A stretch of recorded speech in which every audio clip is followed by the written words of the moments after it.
Hello car lovers, driving the 2024 Ford Bronco. First, an overview. The Ford Bronco is a mid-size convertible SUV designed specifically to compete with Jeep Wrangler. In Canada, Bronco comes in 9 trims. It is made in the USA, making it a fair trade vehicle. 3 engines are on offer, a 2.3-liter 4-cylinder turbo and 2 V6 turbos, 2.7 liters and 3 liters. All are 4-wheel drive. A 7-speed manual comes standard with some models. All are available with 10-speed automatics. And then you can option up to make your Bronco as luxurious or as off-road capable as you want. If you want both combined, it is very expensive. Our tester is the Bronco Heritage Limited Edition, which starts for $95,000. It gets the 2.7-liter turbo with fuel economy at about 14 liters per 100 kilometers or 17 mpg. That's the city and highway figure. The Sasquatch package, which is included, is an off-road package which includes mud terrain tires, electronic locking front and rear axles, 4.7 final drive ratio, high clearance suspension, and high clearance flares. We get these giant 17-inch wheels, and 2-door and 4-door are available, though I recommend the 4-door. The leather seats are awesome. The B&O sound system is welcome at this price. Highlights are the modular design, the stunning exterior styling, and the off-road capability. The lower-priced Heritage, not to be confused with our tester, the Heritage Limited Edition, as Ross did, goes for $65,000 to $70,000 and is my first choice among the 9 models. Heritage comes with a 7-speaker sound system with subwoofer, 12-inch infotainment, dual-zone climate control, and Ford Co-Pilot 360. In my opinion, our $95,000 tester is a lot of money. You will find almost just as much fun in the lower-priced mid-trim models. We're back. What to say about this vehicle? Well, this is clearly a direct competitor to Jeep, right? After there was a little O.J. Simpsoning in the 90s, they stopped doing this vehicle and they've brought it back. It's got a pretty rich heritage, this nameplate. What to say about this vehicle? What is the purpose of this vehicle first?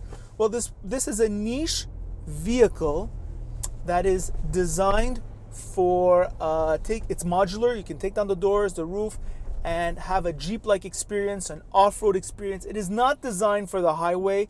I mean, just look at the tires, the wheels, it's nuts, right? So it's very noisy on the highway. So that is really the mission of this vehicle. Well, mission accomplished. The exterior is beautiful. If you like the exterior, you've got to like the exterior to buy these vehicles, right? Because these are emotion vehicles. They're not logical vehicles. So you have to fall in love with the exterior. It is beautiful. I love the baby blue. It's nice. It's powder blue or baby blue. Very, very nice. Very charming. The wheels make it look like it's got that fat, but you know, PHAT type fat. It's nice.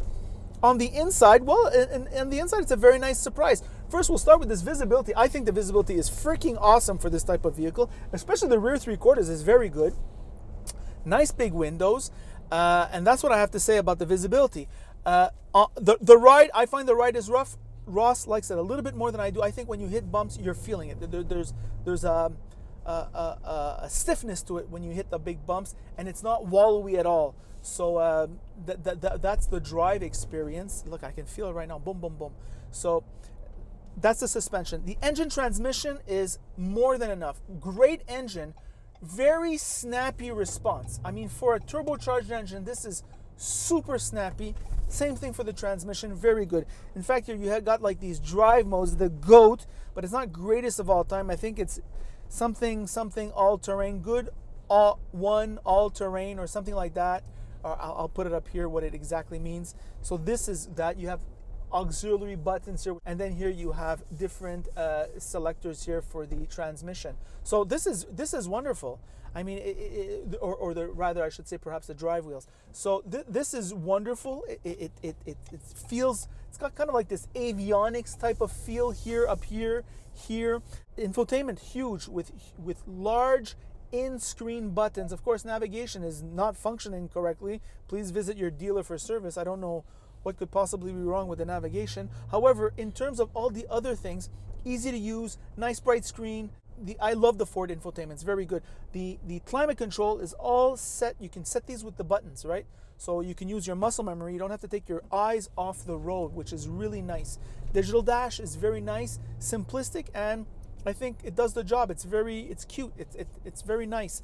Nice big steering wheel, nice leather grips, nice driving aids, and we have here wonderful leather seats. We have a good seating position. We're seated very high up, a little bit higher even than compact crossovers. I think it's very great driving position.